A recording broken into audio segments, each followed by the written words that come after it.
Hello dear my friends. आप लोग स्वस्थ होंगे, मंगल होंगे, अच्छे होंगे। आशा करते हैं कि आज का क्लास आपको बेहतर लगेगा।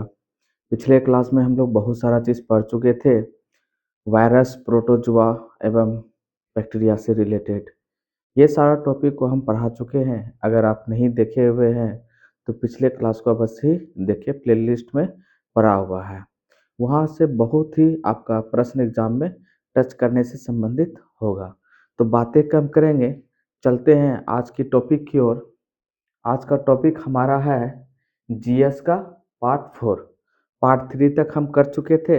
आज हम लोग करेंगे पार्ट 4, क्योंकि यहाँ पे हम आपको एक प्रॉमिस किए हुए हैं कि 500 प्रश्न को बताया जाएगा। वो भी बहुत ही खास रहेगा, जिसमें कि आज हम लोग 400 प्रश्न तक कमांड करने वाले हैं। तो चलते हैं हम लोग क्वेश्चन की ओर।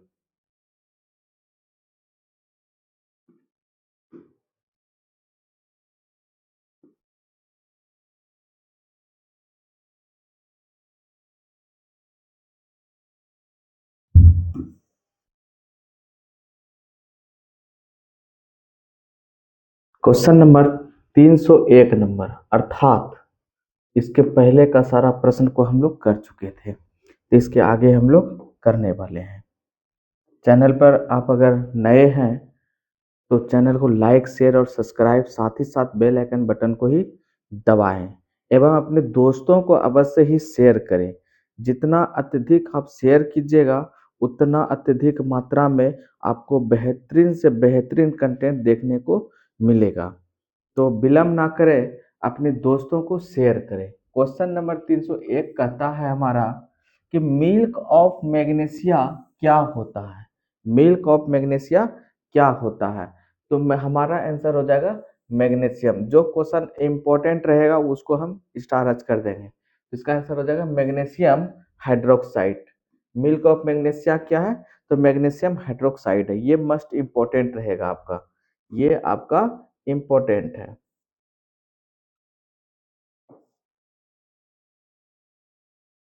जो इम्पोर्टेंट रहेगा उसमें हम गोला कर देते हैं। अगला क्वेश्चन, अश्रु गैस है तो क्लोरोफिक्रीन है। क्लोरोफिक्रीन है। वायु को सबसे अधिक प्रदूषित करता है।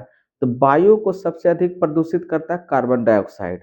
तो कार्बन डाइऑक्साइड गैस जो है कि बहुत ही प्रदूषित होता है, जो कि गलत बोलते हैं। Carbon monoxide, carbon monoxide, carbon monoxide जो है कि कहाँ से प्राप्त होता है और कहाँ से निकलता है, तो ये हम जानते हैं कि कार्बन मोनोऑक्साइड जब कार चलता है तो उसके धुआं, उसका जो धुआं बाहर निकलता है उसमें पाया जाता है कार्बन मोनोऑक्साइड गैस। ये बहुत ही खतरनाक गैस होता है। गैस नहीं कहेंगे, वो धुआं में पाया जाता है कार्बन मोनोऑक्साइड। तो वो जो है कि जब हम श्वास लेते हैं तो फेफड़ा के अंदर जाता है, तो विभिन्न प्रकार की बीमारी होने की संभावना होता है। तो कार के धुएं में हो या अन्य वाहन में जो धुआं निकलता है उसमें पाया जाता है कार्बन मोनोऑक्साइड गैस। तो ये भी आपका इम्पोर्टेंट है, तो इसको भी आप याद रखिएगा। कोई भी गैस डैश स्थिति में आदर्श गैस के रूप में व्यवहार करती है। तो इसको याद रखना है, निम्न दाब से उच्च दाब में व्यवहार करता है, मतलब कम से अधिक मात्रा में व्यवहार करता है। अगला है एंजाइम डैश एंजाइम्स नहीं पाए जाते हैं। मतलब किस में नहीं पाया जाता है? विषाणु में एंजाइम नहीं पाया जाता है। तो आपको बताए थे विषाणु का अंग्रेजी वर्ड है वायरस, जीवाणु का अंग्रेजी वर्ड है बैक्टीरिया। रेखा से संबंधित कहानी भी आपको बताए हुए थे और रेखा से संबंधित ट्रिक भी दिए हुए थे कि एक ट्रिक से सारा वायरस का सारा प्रश्न आपको याद हो जाएगा। तो उस ट्रिक को देखने के लिए आपको जस्ट पिछले दिन का क्लास में जाना होगा। तो देर ना करें, क्लास को ज्वाइन करें और वायरस और बैक्टीरिया से रिलेटेड सारा जानकारी को प्राप्त करें। एडवर्ड जेनर ने किसकी खोज की थी? स्टारच भिवियाई है। एडवर्ड जेनर ने किसका खोज किया था? तो चेचक का टीका का खोज किया था। चेचक का टीका का खोज किसने किया था? तो एडवर्ड जेनर ने किया था। नेक्स्ट क्वेश्चन है, एड्स रोग होने का क्या कारण है? इसके बारे में भी आपको खुलासा किए हुए थे पिछले दिन।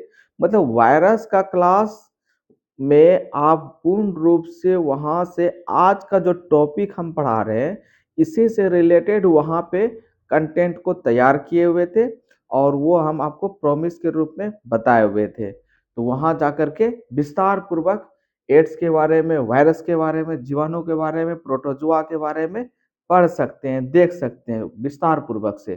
तो एड्स होने का क्या कारण होता है? तो T4 लिम्फोसाइट्स की कमी से भी एड्स रोग होता है। T4 लिम्फोसाइट्स की कमी से एड्स रोग होता है। साथ ही साथ ये एक ऐसा रोग है जो कि वायरस जनित रोग है। एड्स बीमारी वायरस जनित रोग है और ये HIV के कारण से होता है एड्स रोग। एड्स वायरस क्या है? एड्स वायरस क्या है? तो एक सूची आरएनए है, एक सूची आरएनए है। विस्तार पूर्वक देखने के लिए से बैक क्लास अवश्य ही जाए।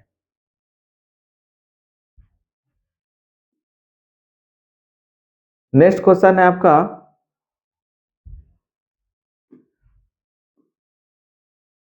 शैवालों की कोशिका भित्ति किस पदार्थ की बनी होती है? तो ये आपका इंपॉर्टेंट है, सेल्यूलोज का बना हुआ था, ये एग्जाम में आता है। तो याद रखिएगा, शैवालों की कोशिका भित्ति किस पदार्थ का बना होता है?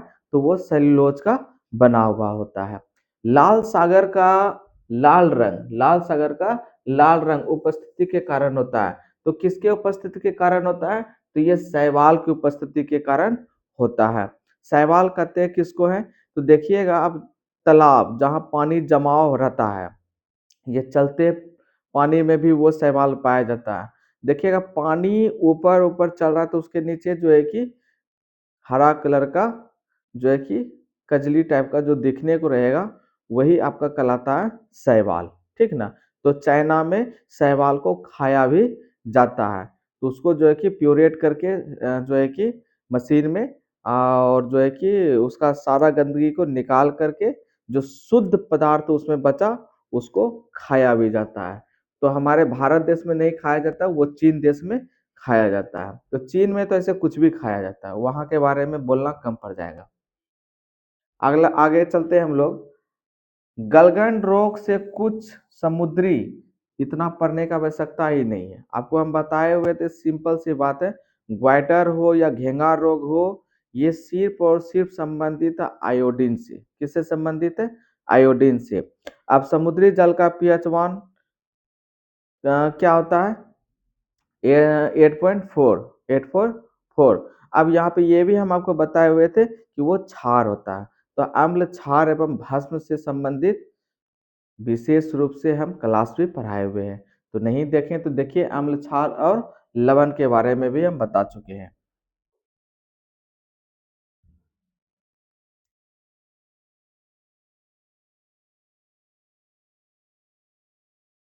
पेंसिलिन की खोज किसने किया था? अलेक्जेंडर फ्लेमिंग ने। ये स्टार अभिव्यायी है। पेंसिलिन का खोज किसने किया था?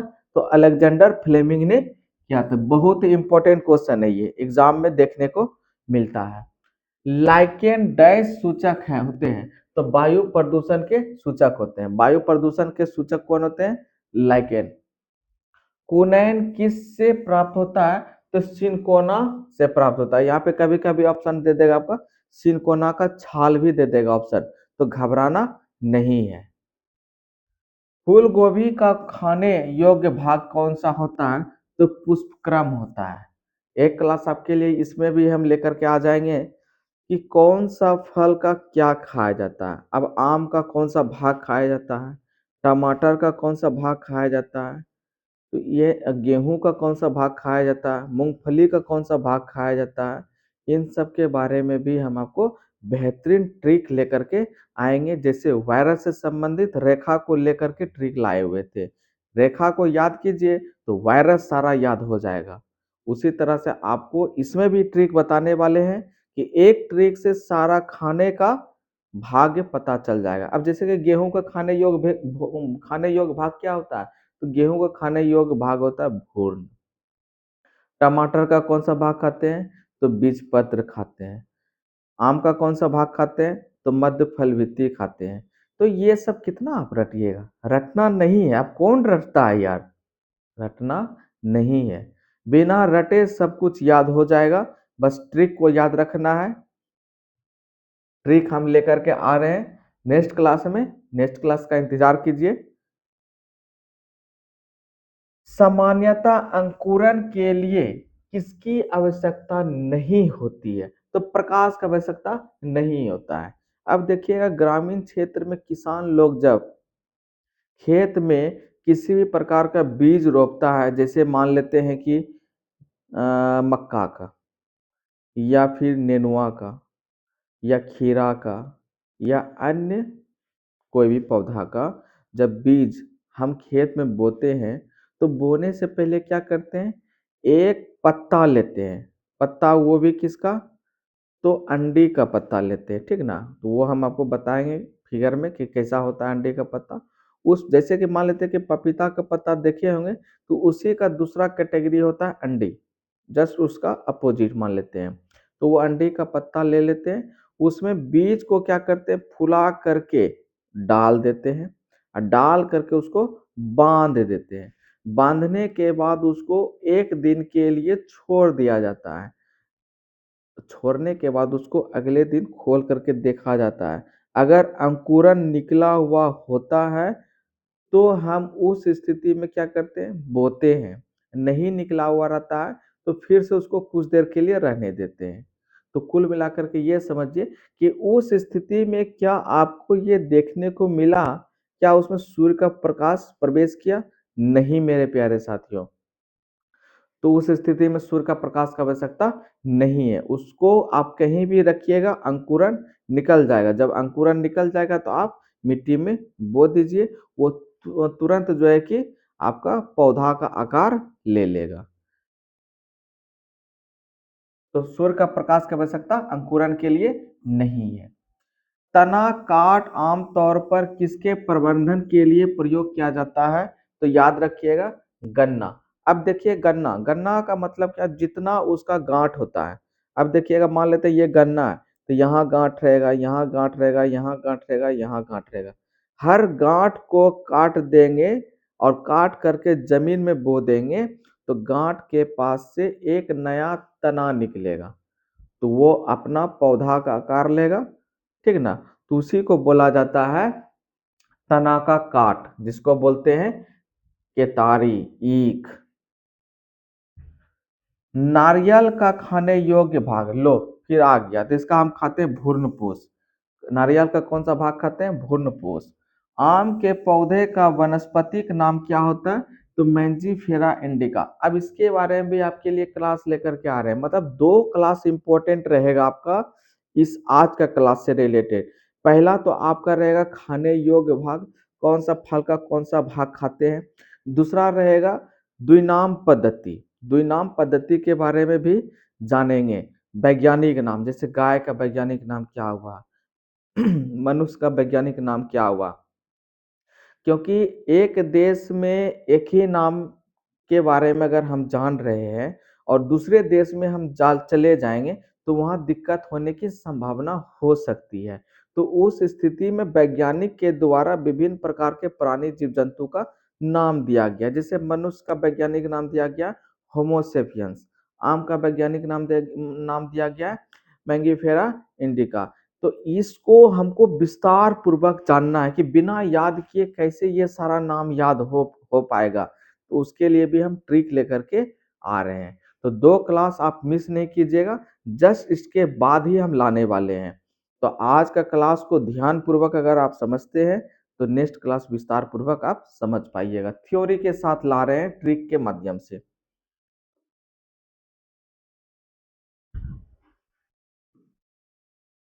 अब निषेचन क्रिया क्या है, ये मस्ट इंपॉर्टेंट है। नर और मादा, नर और मादा, नर युग्मक का अंडाणु से संयोजन होता है। नर युग्मक का अंडाणु से जो है कि संयोजन होता है। नर और मादा सिंपल भाषा में याद रखेंगे।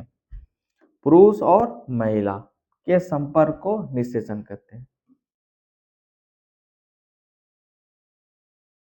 संसार का सबसे बड़ा पुष्प क्या है? तो याद रखिएगा रेफलेसिया। संसार का सबसे बड़ा पुष्प क्या है? तो याद रखिएगा रेफलेसिया। ये इंपॉर्टेंट है, होमवर्क के रूप में एक क्वेश्चन हम दिए हुए 322 नंबर, इसको आप कमेंट बॉक्स में जवाब दीजिए।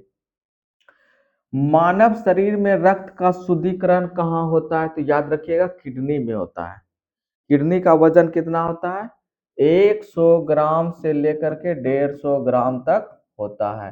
किडनी का अन्य नाम क्या होता है? ब्रिक। किडनी का अन्य नाम क्या होता है? ब्रिक। ब्रिक को ही बोलते हैं हम लोग किडनी। और साथ ही साथ याद रखिएगा गुर्दा। गुर्दा, किडनी, ब्रिक सब एक ही है, तो कंफ्यूज नहीं होइएगा। तो प्रत्येक मनुष्य के शरीर में 2 किडनी पाया जाता है। अगर एक किडनी किसी कारणवश गड़बड़ हो गया तो दूसरे किडनी पर आप जीवित रह सकते हैं। अगला क्वेश्चन है आपका, सफेद रक्त कण WBC का मुख्य कार्य क्या होता है? तो यह रोग प्रतिरोधक क्षमता धारण करता है। यह रोग प्रतिरोधक क्षमता क्या करता है? धारण करता है। यह इंपॉर्टेंट है आपका क्वेश्चन 324 नंबर, बहुत ही इंपॉर्टेंट है। राजस्थान में तांबे का विशाल भंडार किस क्षेत्र में स्थित है? तो आंसर है, याद रखिए, खेतरी के क्षेत्र में है। अब इससे भी रिलेटेड आपके लिए टॉपिक हम जस्ट इसके पहले लेकर के आए हुए थे, अरावली पर्वत। अगर अरावली पर्वत के पार्ट को नहीं देखे हैं तो अवश्य देखिए। वहां पे विभिन्न प्रकार के खनिज के बारे में हम फिगर के साथ विस्तार पूर्वक समझाए हुए हैं। अगर वो क्लास आप समझ जाते हैं तो खनिज से संबंधित कहीं भी कंफ्यूजन नहीं होगा। कौन सा खनिज किस टाइप का दिखने को मिलता है, कौन सा खनिज कहाँ पे सबसे ज्यादा है, वो सारा डिटेल आपको वहां पे मिलेगा। तो अरावली पर्वत वीडियो अवश्य ही देखें। भारत की प्रमुख धान्य, धान्य मतलब क्या यहाँ पे समझेंगे? धान। धान फसल कौन सी है? तो याद रखिएगा चावल। चावल, चावल में कौन सा विटामिन पाया जाता है? तो विटामिन सी। पत्तियों के 2 मुख्य कार्य होते हैं, तो प्रकाश संश्लेषण और वाष्पो उत्सर्जन। ये 2 काम होता है उसका, जो कि इंपॉर्टेंट है, याद रखना है।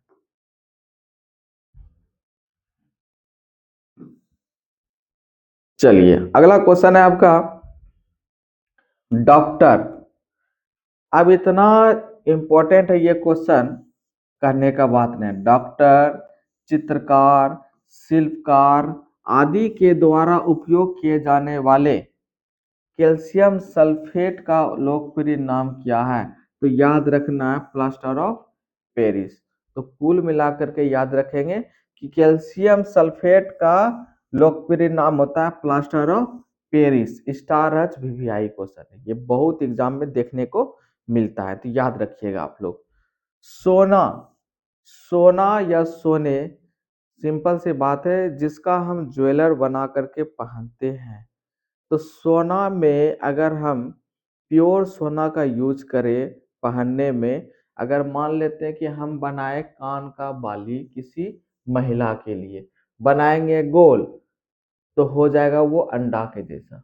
जब वो कैरेट रहेगा 24, 24 कैरेट का जब सोना का किसी भी प्रकार का आभूषण बनाते हैं तो वो आपका टिकाऊ उस आकार का नहीं होता है। तो उसको टिकाऊ हेतु उसमें जो है कि तांबा मिलाया जाता है। क्या मिलाया जाता है? तांबा, जिसको बोलते हैं कॉपर। कॉपर मिलाते हैं। तो यहाँ पे 18 कैरेट का जब हम सोना यूज करते हैं, तब जिस आकार में या जिस सांचा में सोना का आकार डालते हैं आभूषण बनाने हेतु, वो उस अवस्था में रहता है, मतलब उसी आकार में रहता है।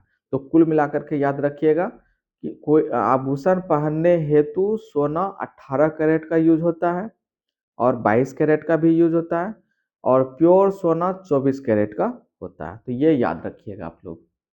तो उसमें प्रयोग किया गया है तांबा। सोना में मिलाया जाता है तांबा, और चांदी में क्या मिलाया जाता है ये आप कमेंट बॉक्स में बताइए। चांदी का आभूषण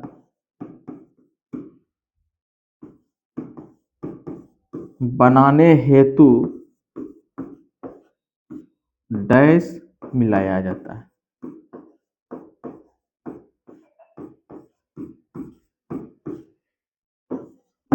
सोना में तो मिलाया जा करके तांबा, अब चांदी का आभूषण बनाएंगे तो उसमें क्या मिलाया जाएगा बताइए कमेंट बॉक्स में। चलिए क्वेश्चन नंबर अगला हम देखते हैं। अगर आप चैनल पर नए हैं तो @RD A to Z Learn 350 SK को लाइक शेयर और सब्सक्राइब करें।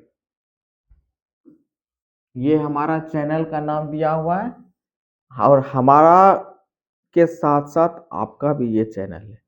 जितना महत्व आप दीजिएगा उतना महत्व आपके लिए हम हैं, और हम हैं तो आपके लिए इम्पोर्टेंट कंटेंट भी आएगा। इसके लिए आप लोग लाइक शेयर सब्सक्राइब अवश्य कर लें। सबसे भारी धातु कौन सा है? तो ओस्मियम है। सबसे भारी धातु कौन सा है? तो ओस्मियम है। आग बुझाने वाली गैस कौन सी है? तो कार्बन डाइऑक्साइड है। Carbon dioxide CO2। रात्रि में पेड़ के नीचे सोना हानिकारक होता है क्योंकि पेड़ छोड़ता है कार्बन डाइऑक्साइड। देखिए, पेड़ कौन सा गैस छोड़ता है? Carbon dioxide. इसलिए रात में सोना नहीं चाहिए। लेकिन कुछ वैसे भी पेड़ हैं जो कि रात्रि में हो या दोपहर में हो या शाम में हो या सुबह में हो, अर्थात किसी भी समय क्यों ना हो, वो प्रत्येक समय में एक ही गैस छोड़ते रहता है, वो है ऑक्सीजन, जो संबंधित है पीपल का पेड़। पेड़ के कैटेगरी में अगर पूछा जाए कि कौन सा पेड़ हमेशा ऑक्सीजन छोड़ता है तो याद रखिएगा पीपल। अब पौधा में पूछा जाएगा तो याद रखिएगा तुलसी का पौधा। तुलसी का पौधा एनी टाइम ऑक्सीजन ही छोड़ता है। और जानवर में बताया जाए कि हमेशा कौन सा गैस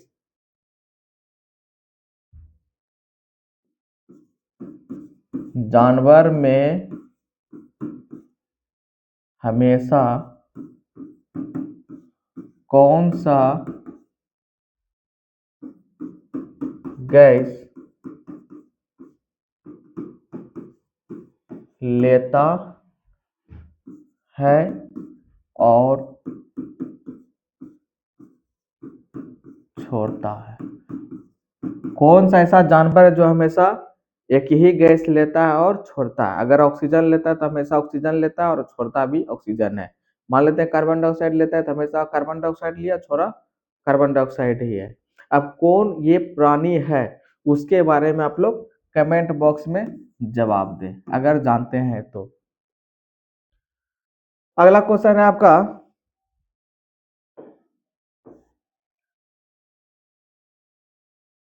मानव शरीर में प्रचुर मात्रा में कौन सा तत्व होता है? तो याद रखिएगा ऑक्सीजन। हमारे शरीर में ऑक्सीजन अत्यधिक मात्रा में है। टमाटर सॉस में पाया जाता है एसिटिक अम्ल। टमाटर सॉस में पाया जाता है एसिटिक अम्ल।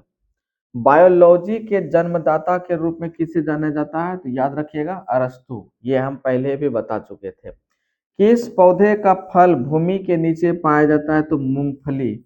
मूंगफली नीचे पाया जाता है। कोशिका को एक निश्चित रूप कौन प्रदान करती है? तो कोशिका भित्ति प्रदान करती है।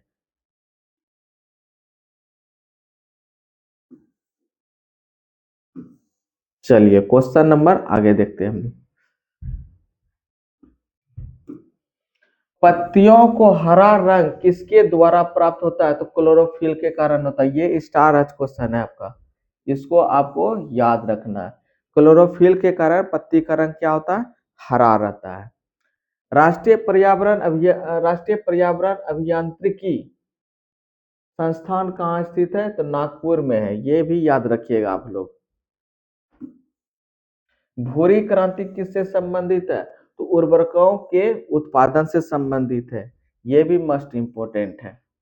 मादा पशुओं में बच्चे पैदा होते समय कौन सा हार्मोन अधिक सक्रिय होता है? तो याद रखना है ऑक्सीटोसिन। ऑक्सीटोसिन के कारण से ही जो है कि दूध का स्राव होता है, मतलब दूध उतरता है। कभी कभी ये भी देखते होंगे कि गाय भैंस का बच्चा का मृत्यु हो जाता है, तब उस स्थिति में दूध उतारने हेतु उसको सुई लगाया जाता है ऑक्सीटोसिन का, जिसके कारण से वो दूध उतरता है। नेक्स्ट क्वेश्चन,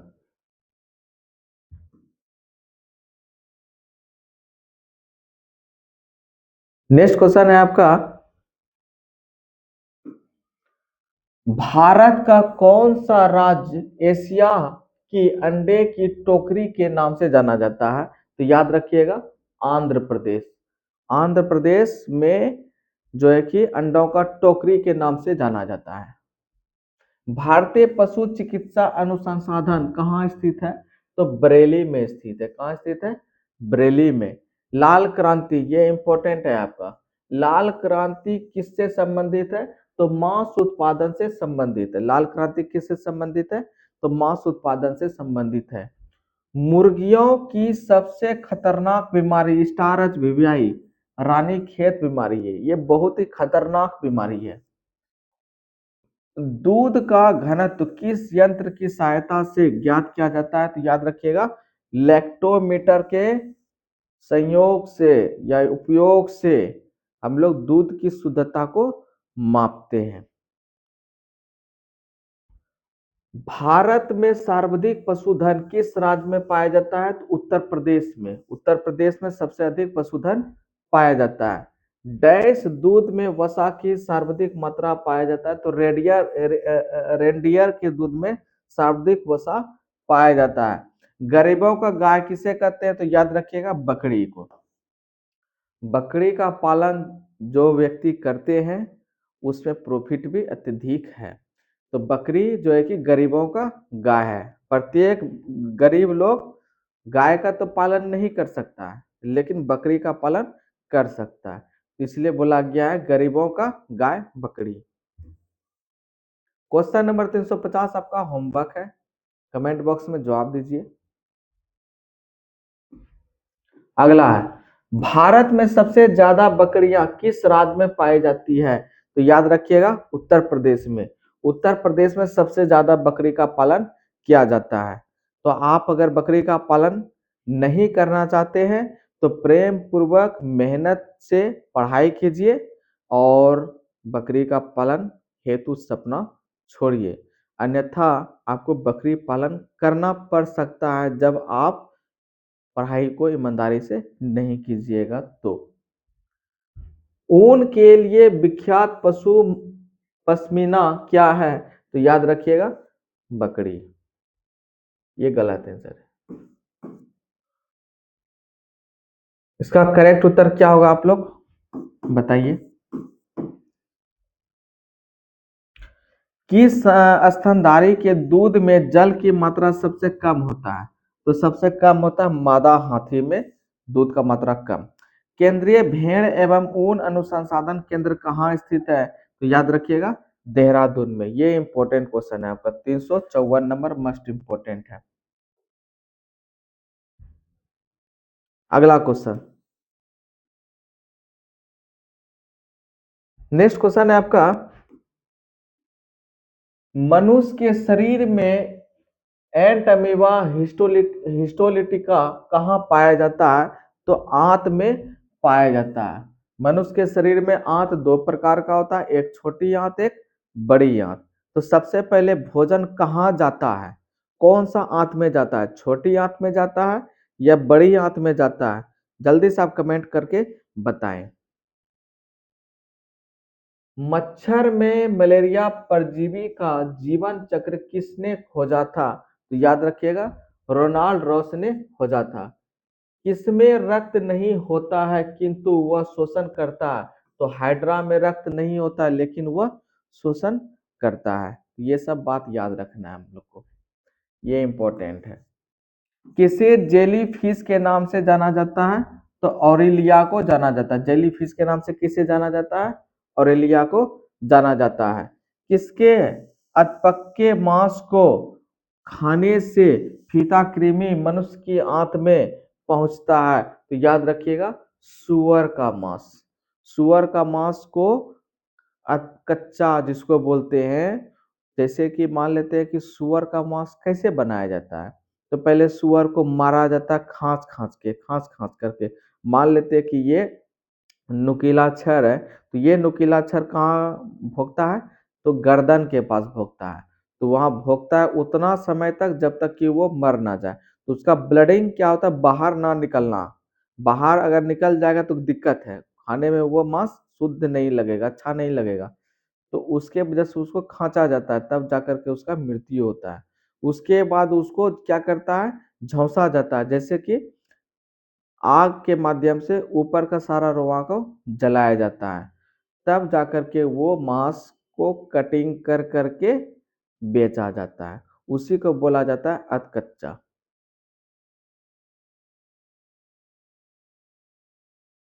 तो सुअर का मांस खाने से फीताकृमि रोग पहुंचता है हमारे आंत तक। तो इसलिए सुअर का मांस अगर कोई खाते हैं तो नहीं खाइए। केचुए में कितनी आंखें होती है, तो एक भी आंख नहीं होता है, केचुआ में एक भी नहीं आंख होता है। इसलिए बोला जाता है केचुआ को किसान का मित्र, क्योंकि वो उर्वरक बनाता है, जमीन में क्या बनाता है, उर्वरक, जिसके कारण से जड़ में ऑक्सीजन पहुंचता है और पौधा में विकास होता है। किसान का मित्र किसे कहते हैं, केचुआ को कहते हैं।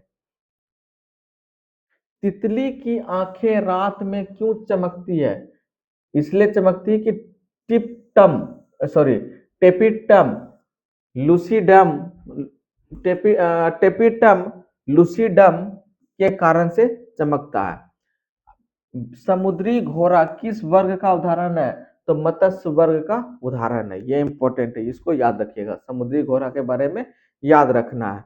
मलेरिया रोग का वाहन कौन है, तो मादा एनाफिलीज मच्छर है। मलेरिया रोग होने का कारण होता है मादा एनाफिलीज मच्छर।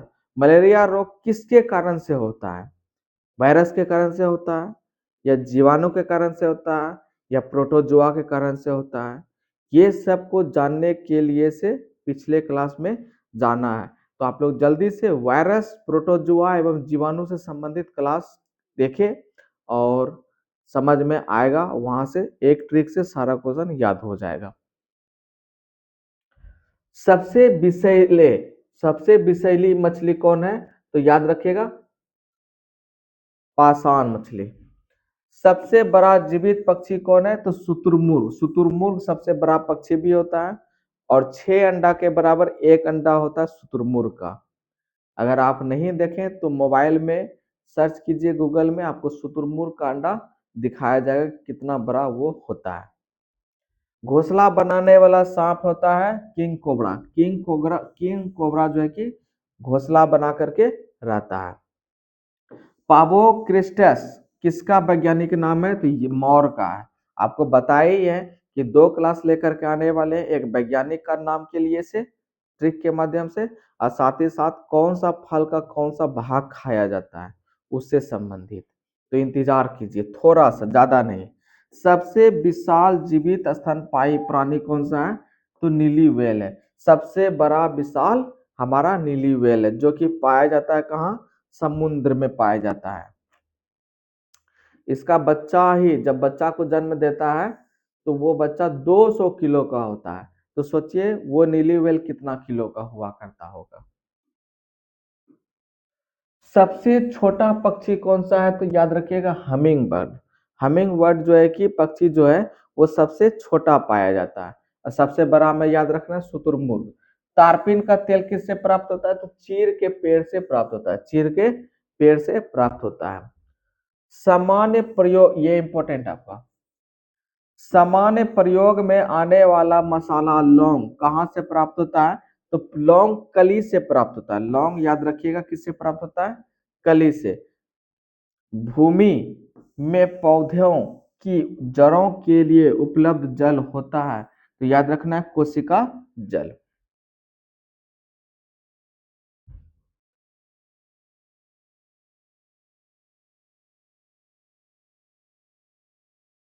नेक्स्ट क्वेश्चन है आपका, प्रकाश संश्लेषण की क्रिया कब होती है, तो याद रखिएगा केवल दिन में होती है। केवल दिन में प्रकाश संश्लेषण की क्रिया होती है। देखिए इंपॉर्टेंट बात हम आपको बता रहे हैं आपके लाभ के लिए, लाभ हेतु। पहला,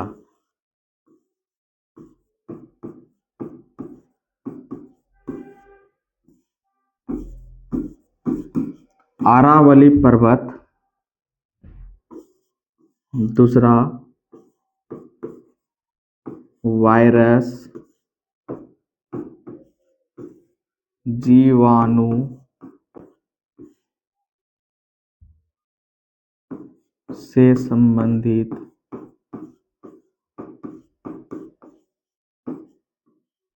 और यहाँ है आपका खनिज। तीसरा गुणसूत्र।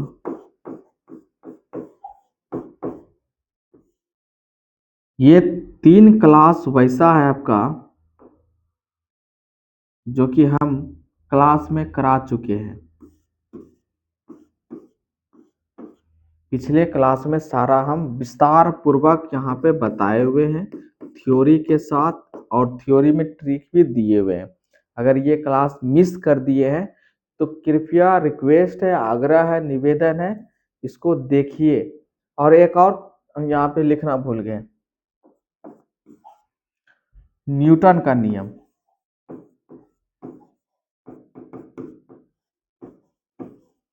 ये 4 क्लास बहुत ही महत्वपूर्ण है और आपको बता रहे हैं कि लाइव GS1 जिस दिन से हम स्टार्ट किए हुए हैं, एक दिन लाइव GS1 का क्लास कराते हैं और साथ ही साथ दूसरे दिन उसी से रिलेटेड थ्योरी क्लास भी कराते हैं। जितना उसमें इम्पोर्टेंट क्वेश्चन हम कराए हुए हैं उनसे रिलेटेड थ्योरी बना करके आपको पिक्चर के माध्यम से समझाए हुए हैं।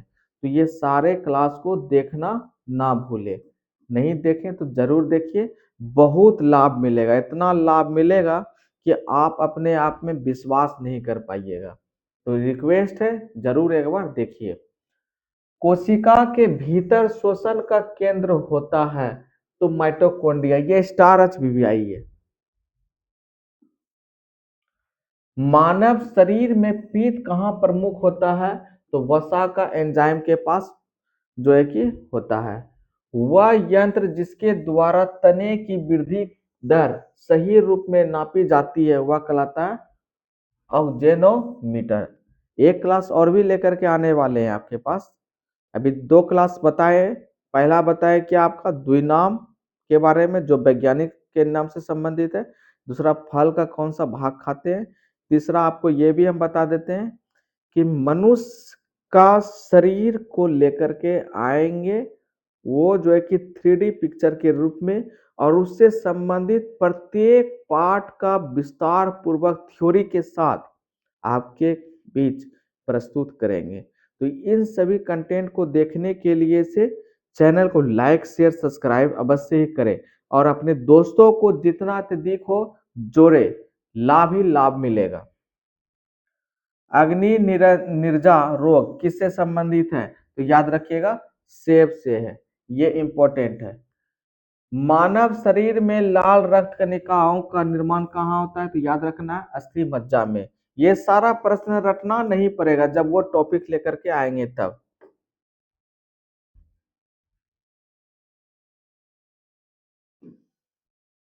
नेक्स्ट क्वेश्चन है आपका,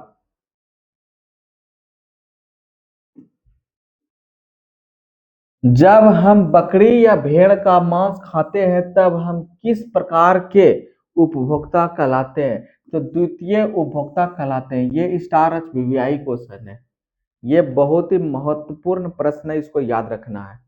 यदि जल का प्रदूषण वर्तमान गति से होता रहा तो अंततः क्या हो जाएगा तो ये क्वेश्चन का आंसर है गलत है। क्वेश्चन कह रहा है कुछ और, उत्तर कुछ और लिख दिया है, ये क्वेश्चन गलत है। जनसंख्या का अध्ययन क्या कहलाता है तो याद रखना डेमोग्राफी। जनसंख्या का अध्ययन क्या कहलाता है, डेमोग्राफी कहलाता है।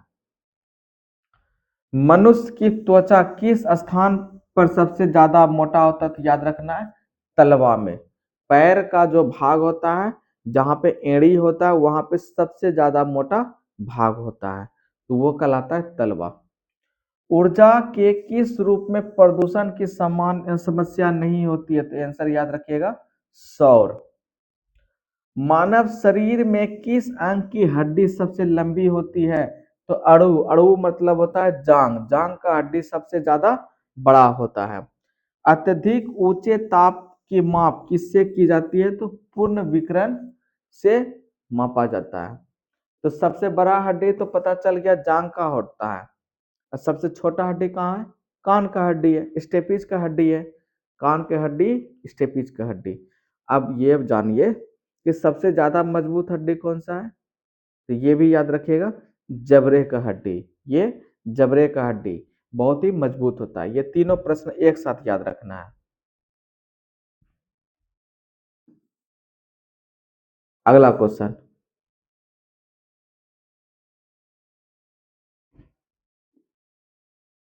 इंद्रधनुष बनने का क्या कारण है? तो वायुमंडल में सूर्य का विकिरण का जल बूंदों के द्वारा परावर्तन। अब देखिए इसको याद रखना, इंद्रधनुष में कितना रंग होता है? तो इंद्रधनुष में 7 रंग होता है, ये याद रखिएगा, ठीक ना। सूर्य का ताप किसके द्वारा मापा जाता है? तो पैरोमीटर के द्वारा मापा जाता है। ये इंपॉर्टेंट है क्वेश्चन। सूर्य का ताप मापा जाता है किसके द्वारा? पैरोमीटर के द्वारा मापा जाता है। सेल्सियस तापक्रम पर जल के क्वथनांक तथा हिमांक क्या होता है? तो याद रखिएगा 100 डिग्री सेल्सियस और 0 डिग्री सेल्सियस। तो जल का क्वथनांक पूछेगा तो 100 डिग्री सेल्सियस, और हिमांक पूछेगा तो याद रखिएगा 0 डिग्री सेल्सियस। एक क्वेश्चन हम दिए होमवर्क में 389 नंबर, इसको आप कमेंट बॉक्स में जवाब दीजिए। इस प्रश्न का जवाब दीजिए 389 और 390, दोनों प्रश्न का जवाब देना है। किसमें विशिष्ट ऊष्मा का मान सर्वोच्च होता है? तो जल में विशिष्ट ऊष्मा का मान क्या होता है? सर्वोच्च होता है। प्रकाश का वेग अत्यधिकतम अधिकतम किसमें होता है? तो निर्वात में प्रकाश की चाल भी अधिकतम होता है। तो ये आपका स्टार विव्यायी प्रश्न है। तो निर्वात में प्रकाश की चाल क्या होता है? 3 गुना 10 पे पावर 8। याद रखना है, ये इंपॉर्टेंट है। जो इंपॉर्टेंट रहेगा उसको एनी टाइम याद रखना है। सूर्य विकिरण का कौन सा भाग सोलर कुकर को गर्म कर देता है? तो ये भी आपका इंपॉर्टेंट है, तो याद रखना है अवरत किरण। ऊष्मागतिकी का प्रथम नियम किस अवधारणा की पुष्टि करता है? तो सर याद रखिएगा ताप संरक्षण, ये भी आपका इंपॉर्टेंट है।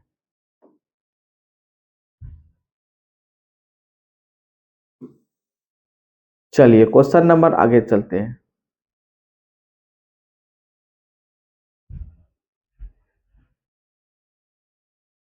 कमरे को ठंडा कैसे किया जा सकता है? तो याद रखिएगा संपृक्त गैस को छोड़ने से कमरे का तापमान ठंडा किया जाता है। ध्वनि तरंगों की प्रकृति कैसी होती है? तो अनुदैर्घ्य तरंग होती है। इसमें हम आपको विस्तार पूर्वक समझाए हुए ही है कि अनुदैर्घ्य तरंग कहते किसको, अनुप्रस्थ तरंग कहते किसको है। और यहाँ से एग्जाम में क्वेश्चन एक रहता है, अनुदैर्घ्य तरंग से या अनुप्रस्थ तरंग से। अनुदैर्घ्य तरंग का मतलब क्या होता है? जो सीधी रेखा में गमन करता हो वह कहलाता अनुदैर्घ्य तरंग। जो टेढ़ी मेढ़ी रेखा में गमन करता हो वह कहलाता अनुप्रस्थ तरंग, ठीक ना। अब कहने का मतलब क्या हुआ, अगर हम एक पहाड़ की चोटी पे खड़े होते हैं और किसी भी जानवर का हो या किसी भी मनुष्य का हो नाम पुकारते हैं, तो जो मेरा आवाज निकलता है दूर तक जा करके वापस वही आवाज रिफ्लेक्ट होकर आता है, उस स्थिति में वह कहलाता अनुप्रस्थ तरंग। क्या कहलाता है? अनुप्रस्थ तरंग। अब मान लेते हैं कि अभी हम यहाँ बातें कर रहे हैं, किसी कारणवश यहाँ पर कुछ गिर जाए या आवाज कर जाए, तो वहां उस स्थिति में हमारा कॉन्सेंट्रेट क्या होगा? आपकी तरफ नहीं होगा, बल्कि जिस ओर आवाज करेगा उस ओर होगा। अगर इस ओर होगा तो यहाँ पे मेरा फेस चलेगा, अगर इस ओर होगा तो यहाँ पे फेस चलेगा, अगर पीछे होगा तो तुरंत पीछे घूम करके देखेंगे। तो इस अवस्था में डायरेक्ट हमारे कान को हिट किया तो ये कहलाएगा आपका अनुदैर्घ्य तरंग। तो ये सब बात याद रखिएगा। अगला है आपका प्रकाश के चिकने पृष्ठ से टकराकर वापस लौटने की घटना को क्या कहते हैं? प्रकाश का परावर्तन। ये इंपॉर्टेंट है आपका क्वेश्चन, 397 नंबर स्टार क्वेश्चन है। किसी मनुष्य के शरीर का तापमान या सामान्य तापक्रम क्या होता है? तो 98 डिग्री फ़ारेनहाइट होता है। सेल्सियस में कितना होता है? तो 37 डिग्री सेल्सियस होता है। केल्विन में कितना होता है? तो आप बताइए कमेंट बॉक्स में। चिल्लाते समय व्यक्ति हमेशा हथेली को मुंह के समीप क्यों रखते हैं? इंपॉर्टेंट क्वेश्चन है। उस स्थिति में ध्वनि ऊर्जा सिर्फ एक दिशा में इंगित होती है, इसलिए से सामने की ओर रखते हैं। अगर इस तरह से आवाज देते मोहन, सोहन, तो ये डायरेक्ट आपके ओर आवाज को हिट करते हुए आपके कान तक पहुंचाता है। कभी कभी आप देखते होंगे कि जब टांगा पे बैठते हैं तो घोड़ा को क्या करता है? दोनों आंख में पट्टी लगा दिया जाता है, इसलिए कि बगल में क्या हो रहा है या ये इस बगल में क्या हो रहा है उसको कुछ दिखाई नहीं पड़े, वो सीधे एकदम अपना लक्ष्य की ओर चलते रहे। ठीक ना? तो उसी तरह से अगर हमको अपना आवाज आप तक पहुंचाना है, तो इस तरह से अगर हम पहुंचा रहे हैं तो ये डायरेक्ट आपके कानों तक आवाज जाएगा। तो अगर इस तरह से बोल रहे हैं तो इससे क्या हो रहा है? ये आवाज मेरा चारों तरफ गूंजते हुए आप तक पहुंच रहा है। तो दोनों आवाज में डिफरेंस होता है, इस तरह से बोलना और खुली अवस्था में बोलना। प्रैक्टिकल घर में कीजिएगा, समझ में आएगा। अगला क्वेश्चन है आपका, समुद्री जल से शुद्ध जल किस प्रक्रिया द्वारा किया जा सकता है प्राप्त? तो आसवन विधि से किया जा सकता है। उम्मीद है कि आज का क्लास आपको अच्छा लगा होगा। अगर अच्छा लगा है तो कमेंट बॉक्स में आप थम्स अप करें, नहीं अच्छा लगा है तो 1 लिखें। मिलते हैं हम लोग नेक्स्ट क्लास में। Okay bye, Tata.